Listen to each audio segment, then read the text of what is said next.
My name is Michael Jan. To call me a journalist is false. I'm not that. I'm a researcher. I've been doing this around the world most of my life, studying and traveling around the world and talking with world leaders and bandits and out with tribes in various places who hunt with poison darts and just looking at this big world and trying to make sense of it. I'm an American, although I've spent most of my life by far outside of the United States. Maybe 2/3, 3/4 of my life have been downrange in about more than 90 other countries. More than 6 years in Europe, about 5 in the Middle East. I don't know, 18, 19 over in Asia, a year in China, a year in India, a year in Nepal, many years in Thailand and Japan and Philippines, and just seeing the Indonesia, Malaysia, checking the situation downrange. These days I spend a lot of time in places like Panama and Colombia. I'll be heading back to Panama here in about a week. The Darien Gap and the entire country of Panama is being destabilized. I always thought I would become a physicist when I grew up, but I didn't. I became a Green Baret, which is kind of a sharp diversion of path. But I've always been interested in physics and sciences of all sorts, and still am, actually. That's why I just spent quite a bit of time at SpaceX, even while I was on the border. I'd take a side tour to SpaceX, watching a lot of the really interesting things down there at Boca Chica on the Mexican border. So worlds collided there, where you see actually SpaceX at Boca Chica in Texas is actually right at the border. You can see the launch pad for Starship. Starship booster is sitting on the launch pad for a test fire. You can see that from the mouth of the Rio Grande, and it's in clear view. You don't need binoculars to see it. It's right there in front of you. And so you have drug smuggling and human smuggling right onto SpaceX property. It's not SpaceX is not involved, to my knowledge. It's just where they happen to be located. And when I was in Special Forces, I was on 2 different A teams. A teams are the teams that actually go do things. Mm-hmm. There's A teams, B teams, C teams, that sort of thing. But A teams are the tip of the spear, the ones that go out and do stuff. I spent many years in wars, actually as a war correspondent. Not as a soldier, but as a war correspondent. And in those years, I've learned a lot of things. One is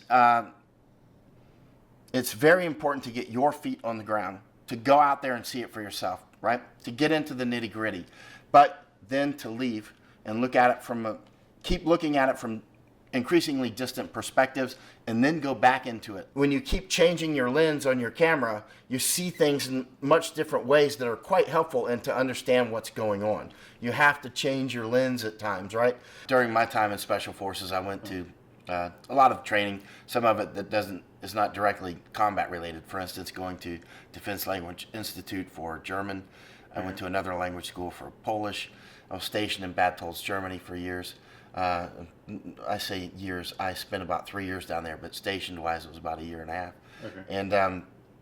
And so I've been all over Europe, spent many years in Europe, about more than 6, and Middle East more than 5, and that sort of thing, many years in Asia, just traveling around the world quite a lot, and often just in pursuit of study. For instance, my year in India was mostly a year of study, and at that time I was studying cults. And it was very interesting. I tracked down a group of cannibals, but more I was tracking down cult behavior. That's why I started my first book right here in Las Vegas, right? I don't gamble, I don't drink, I don't smoke or any of that stuff, but I do study mind control techniques and that sort of thing, which is something I started to learn about when I was in Special Forces. Mm-hmm. And how to break the person down and reform them? Or? It wasn't really as much formal training as the older Green Berets would often try to imbue a spirit of studying foreign cultures, foreign religions, cults, and that sort of thing, because these are things that you will encounter as a Green Beret in the course of your duties, right? So there's an academic aspect to that world. It's not Navy SEALs. It's Green Berets, where you're going off to language school and you're learning how to work with foreigners and develop them into something, right? And you may have to deal with cults that you've never heard of, right? And have no concept about. But you have to quickly be able to learn how to fly that helicopter, let's say. And that got me into that anthropological research side, which has been quite fascinating. So as I travel the world, I've spent most of my life in about 90 other countries outside of the United States. I've also been all over the United States except for one state that I want to see, which is Alaska.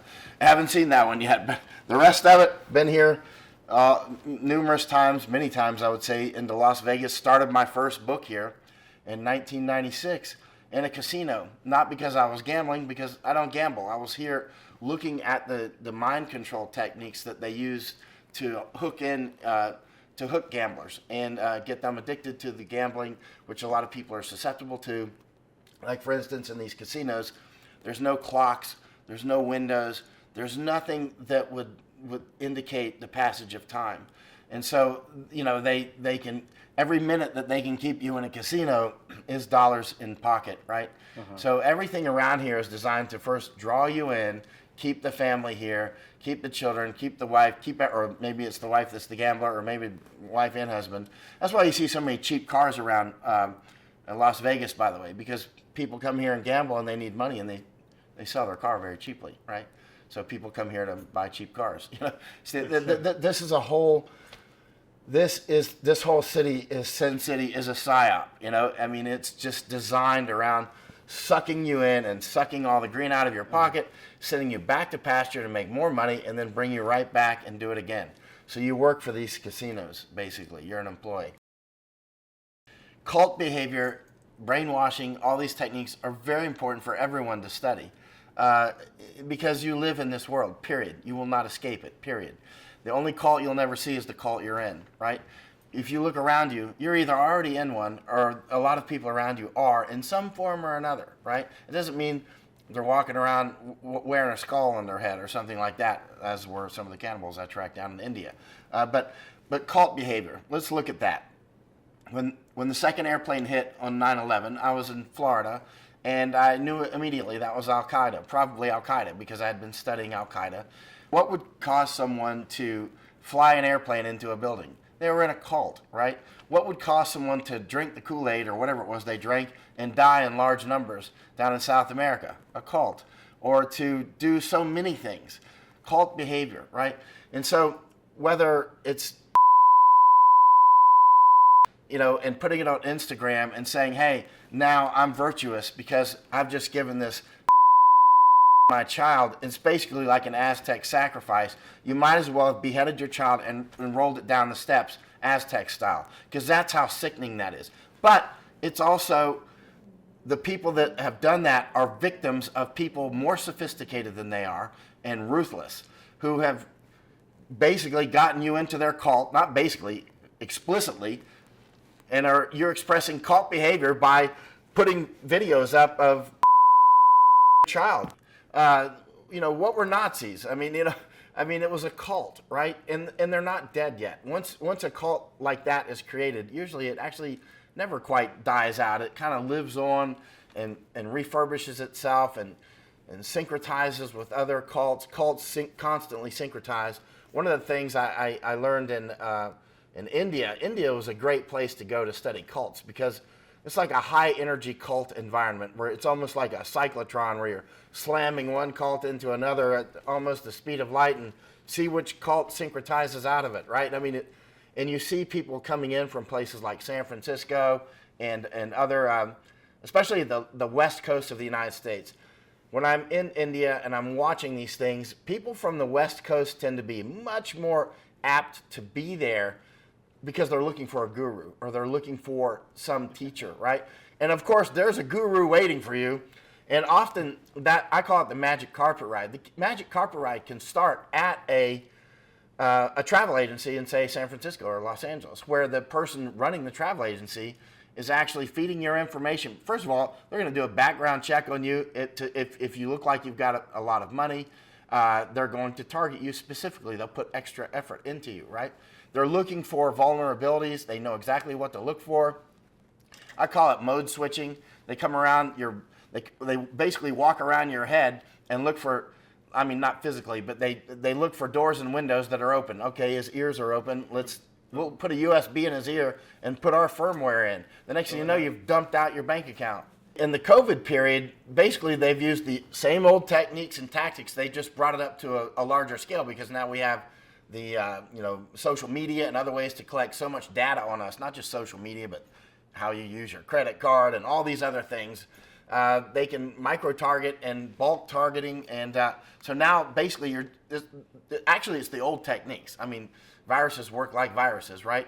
And but now you're able to spread those viruses more effectively and more targeted. I'll put myself in the hot seat, and let's see if my prediction is right. If my paradigm is right about what's happening, what we're going to see is a resurgence of authoritarianism, and it's starting right about now. Certainly in the next few months.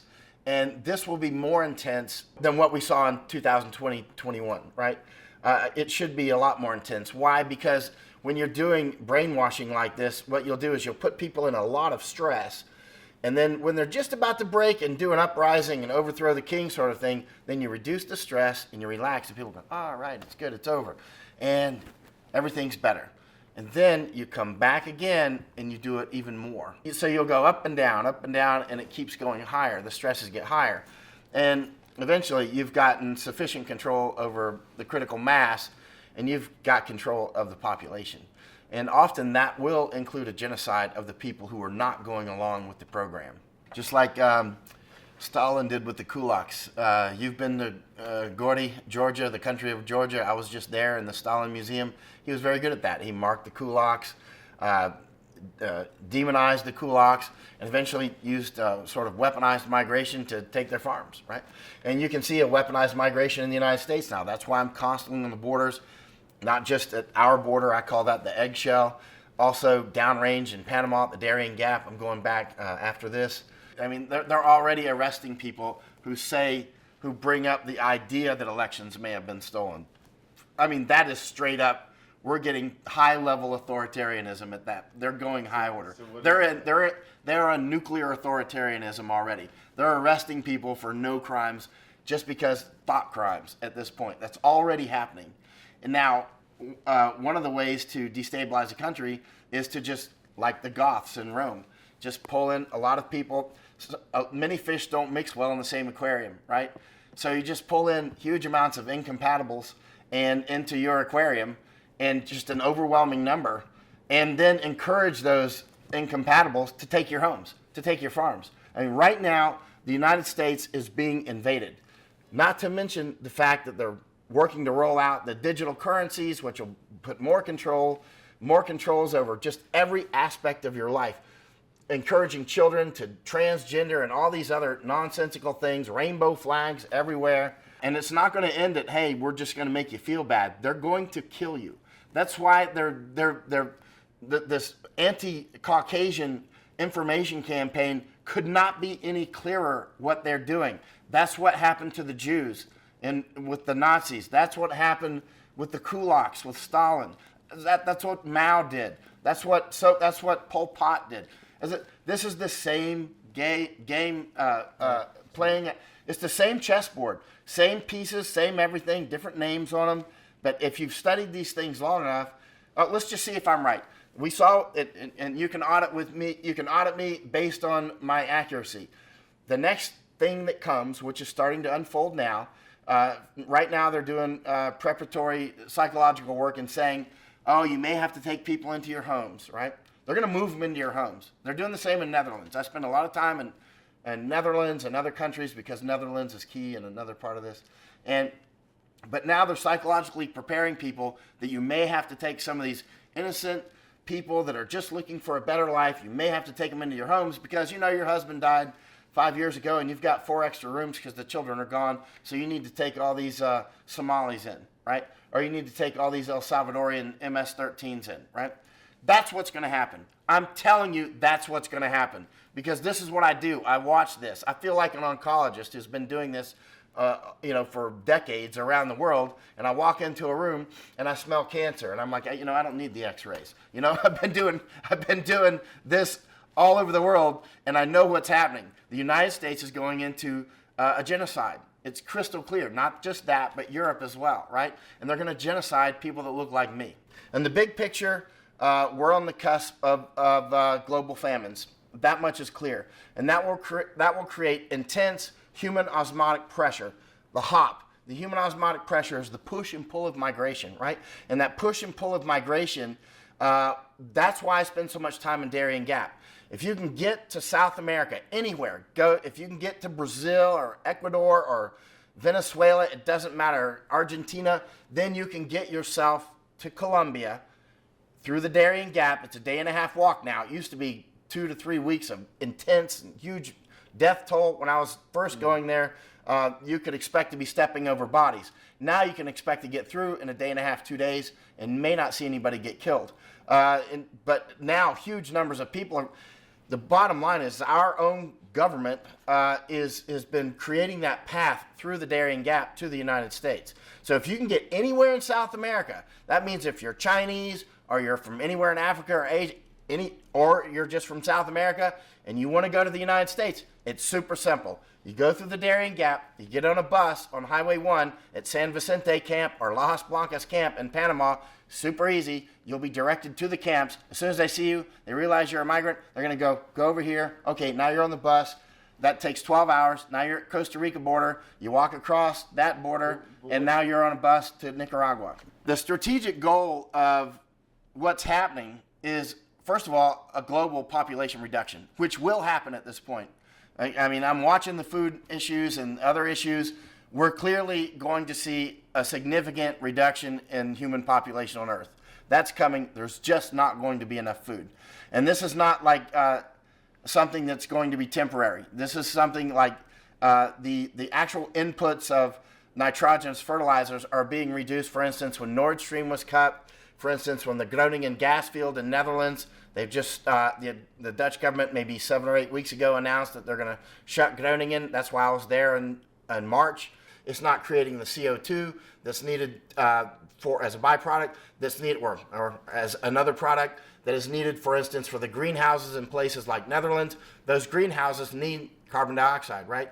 So while the big fight against carbon dioxide is on in Germany, over in Netherlands, right next door, which is on the border of Germany, it's about Stickstoff in Dutch language, and German, Stickstoff is nitrogen. So in any case, not to get into that information war side, the bottom line is there's not going to be enough food.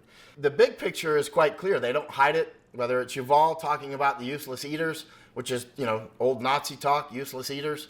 Well, I mean, they don't hide what they're doing. They're reducing the human population. They're using brainwashing techniques. Now, a lot of people may say, we'll never do that again with the COVID or the... But those of us who resisted the first time we have a great deal of resistance now to this second wave that's about to come. When I say wave, I don't mean wave of COVID. I mean wave of brainwashing and control techniques. That's why people like us will be scheduled for genocide, right? Because we are not easily brainwashable. Everybody can be brainwashed with the proper application of isolation and power, but some people are highly resistant to it. Others are like a needle that you rub on the magnet. Now it's a north-facing needle. You reverse the needle, and now they're going the other. You can reverse polarity on them like in a minute. There's people that are like instant grits. They're just instantly brainwashable. And that's a huge amount of the population. Remember, you don't have to brainwash everybody. You have to just brainwash a critical mass who will do your bidding. Cults, there is nothing that a cult won't do, whether it's drive airplanes into buildings or drink Kool-Aid and die in mass, or your children and put it on Instagram, roll bodies down the steps Aztec style. Cults will do absolutely anything, and they're doing industrial scale cult making. And they can then use these phones that we have and say, well, everybody show up to such and such intersection. You'll get a little bit of money on your phone and a good boy alert. Hey, you're such a good boy. You showed up to show your solidarity for killing white people. How does this go? Right now, the World Economic Forum is co-sanguinated with Chinese Communist Party. They're cooperating very closely. They have their annual meetings in Davos. They have annual meetings in China as well, and other places, right? So they have a lot of short-term and mid-term goals that coincide they overlap on the Venn diagram, right? So the Chinese Communist Party and the World Economic Forum are cooperating right now intensely closely. They are both interested in, for instance, in destabilizing Europe, the United States, Japan, Australia, and many other countries, right? But ultimately, they'll fight each other. Ultimately, the Chinese Communist Party and the World Economic Forum will fight each other because they have different long-term goals. The long-term goals of the Chinese Communist Party is highly racist. That's why the Hong Kongers call the Chinese Communist Party, the Han Chinese, they'll call them Chi-Nazis. The Chinese Communist Party is incredibly racist, right? And they don't hide it. They intend to make the world Chinese, right? The racist of the Chinese Communist Party eventually will want to wipe out the World Economic Forum. And they all know this, but they have these are very sophisticated people. This is not lost on them. And so they know at the end of the day that they're going to fight. But that's for another day. First, they're wiping out us. You know what I mean?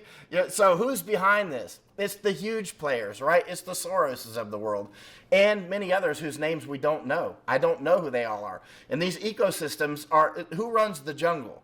Nobody runs the jungle in the Darien Gap or whatever. Nobody, it's not the jaguars or the crocodiles or the mosquitoes or the fungi or viruses. The jungle is the jungle. And it's the same with what's happening with these globalists. It's many different ecosystems. It's the Chinese Communist Party, it's bankers, it's intelligence organizations, but they all overlap. They're all intermarried. They're some big banker, his child is top person in CIA or DIA or NSA or whatever, or Chinese Communist Party. It's all entwined, right? Mm-hmm. Yeah. So there's no specific name that Dr. Evil that's sitting behind this somewhere.